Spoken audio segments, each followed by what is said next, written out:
Bienvenidos, mi nombre es Julio Enrique Sea Silva, soy del grupo 22 de Fomento de la Lectura y vengo a explicarles este libro. Cuentos de las mil y una noches. Primero que nada, mi historia se llama Sinbad el Marino, pero para entender mejor necesitas saber qué son las mil y una noches. Aunque el autor se desconoce, es una obra literaria que todo mundo conoce, bueno, prácticamente todo mundo, donde salieron a conocer muchas historias bastante famosas, como por ejemplo Aladino y la lámpara mágica, por ejemplo, ¿no? Que hay hasta animaciones, hay hasta películas, y sin embargo el autor no se conoce. Primero que nada se tiene que conocer la historia del rey Shahryar y el hermano, el rey Shahsman, o algo así se llama. Son bastante complicados los nombres. Esos dos hermanos eran reyes de las islas de las Chinas y las islas de las Indias. Un día el hermano mayor Shahryar invitó a su hermano menor Shahsman porque tenía muchas ganas de verlo. Aceptó la ida, hizo sus preparativos, intentó iniciar el viaje hasta que en plena medianoche se acordó que se le había olvidado algo. Este decidió regresar a su palacio urgentemente porque no podía salir sin ese objeto que se le olvidó, y encontró en la cama a su mujer, bueno, a su esposa mejor dicho, con un negro, esclavo entre los esclavos. En ese momento pues empezó a cuestionar muchísimas cosas sobre lo que había pasado, sobre cómo su esposa había pasado solamente unas cuantas horas de que se había ido, volvió y ya estaba pasando eso. Por lo tanto él decidió asesinar a los dos en la misma cama. Después de eso inmediatamente se lanzó al reino de su hermano. Llegando al reino de su hermano pues festejaron, celebraron porque hace muchísimo tiempo no se veían, y hasta hicieron una fiesta. En esa misma fiesta o celebración, por así decirlo, el rey Shahryar se fue de casa y el hermano menor, que es el que había encontrado a su esposa y que había matado a su esposa, se quedó en su aposento porque pues estaba dolido, estaba triste y todo eso. Por lo tanto se quedó y en una ventana vio como la esposa de su hermano salía con 20 esclavos y 20 esclavas. Salieron de repente, llegando a un punto empezó un acto sexual tremendo, ¿no? O sea, súper mega grande. Por lo tanto él se quedó como de que, o sea, que lo que yo pasé no se compara con lo que está pasando a mi hermano. Él decidió no contarle primero.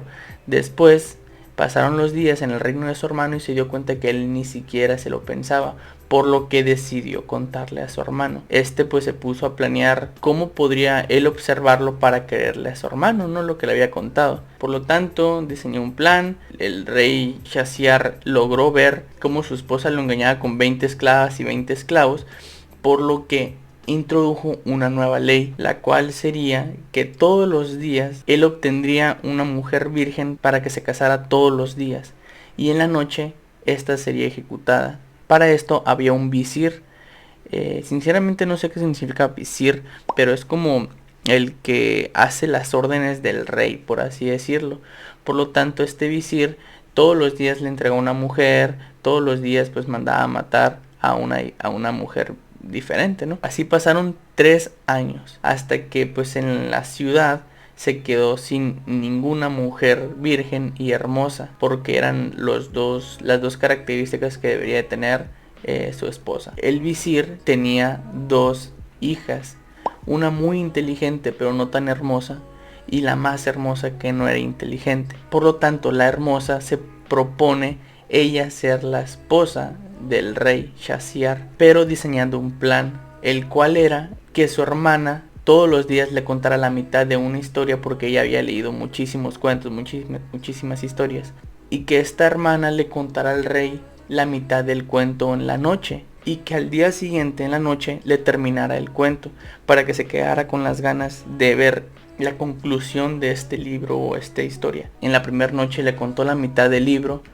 y esta sobrevivió porque el rey se quedó con ganas de terminar de escuchar esa historia hasta la próxima noche. Y el punto es que yo leí uno de esos 1001 libros. Bueno, no sé si sean 1001 libros, porque en realidad son la mitad, porque contaba la mitad y la mitad, ¿no? El punto es que esta historia de Sinbad el Marino, Es de la noche 283 a la noche 284. Por si les cabe una duda, este es el libro Cuentos de las Mil y Una Noche. Bueno, empezamos. Primero que nada, tema principal. Sinbad era un chico bastante humilde, bastante, bueno, pobre entre los pobres, de hecho, así es como dice aquí. Quería hacerse rico, pensaba cómo podría llegar a solucionar ese problema, cómo podría llegar a ser rico de la noche a la mañana. Y se le ocurrió una maravillosa idea, según él, de llegar a ser marino sin tener una experiencia mínima. ¿Qué género literario es? Es una novela. Personajes que intervienen. Como el autor se desconoce, hay varios libros, es lo que estoy investigando, hay varios libros que pues, sinceramente no llegué a dar con el verdadero, pero pues yo leí ¿no? Pero en solamente aparece Sinbad, nunca me hace relación a otros personajes. O sea, sí me hace acción a otros personajes, pero nunca revelan, nunca son tan caracterizados los personajes.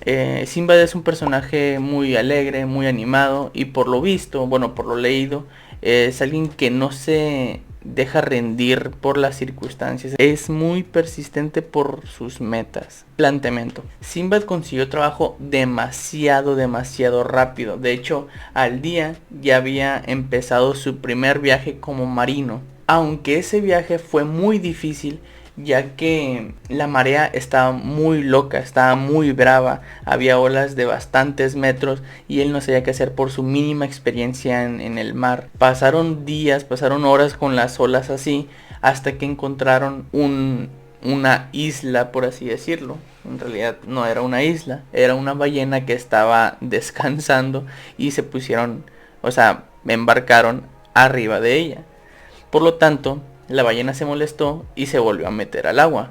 Ellos quedando pues en el mar flotando, porque la barca quedó totalmente hundida y Sinbad solamente se alcanzó a agarrar de un tronco. Él pensó que iba a morir en ese momento, pero pues flotó por días, llegó a flotar creo que una semana o un poquito más tal vez, hasta despertar en una isla. Desarrollo. Una vez en la isla, él no alcanzó a ver ni una casa, ni una persona, ni un rastro de civilización. El único que veía era muchísimos árboles, muchísimas frutas, y por lo que a él en ese momento le llegó el pensamiento de: aquí puede haber algún tipo de tesoro que yo me pueda llevar a mi ciudad para hacerme rico. Él no dejaba de pensar en hacerse rico, esa era su meta. Mientras que él buscaba y buscaba, encontró un huevo gigante. En cuanto él empezó a tocar el huevo, empezó a verlo, a analizarlo, llegó un pájaro gigante aterrizando al lado de él prácticamente.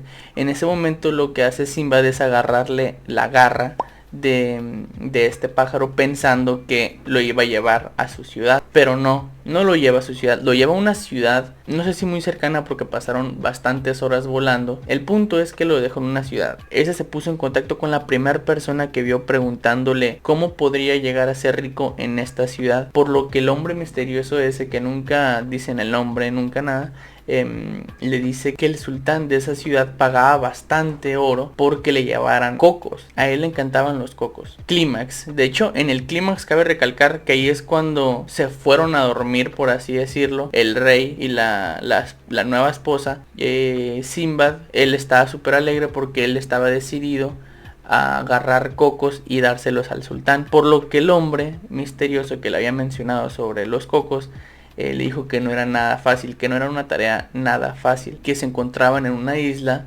donde gobernaban unos simios. Los simios no dejaban que escalara gente a las palmas para agarrar los cocos, por lo tanto hacían imposible escalar los árboles. Sinbad se lanzó a la isla, intentó agarrar cocos y le fue imposible, lo tiraban con patadas, pero cabe recalcar que él nunca se rendía. Desenlace: de repente Sinbad ya no sabía qué hacer. Él intentaba y nunca pudo llegar a tocar algún coco, por lo que estando en el piso, él se empezó a burlar de los simios, por lo que ellos se enojaron y le empezaron a tirar cocos. El plan había funcionado sin ser siquiera un plan. Él duró toda una tarde burlándose con gestos de los monos, y los monos acabándose prácticamente todos los cocos de la isla. Agarró todos los cocos como pudo y se los llevó al sultán. El sultán, obviamente, al ver que eran tantos cocos, decidió pagarle bastante bien, y Sinbad se puso bastante feliz.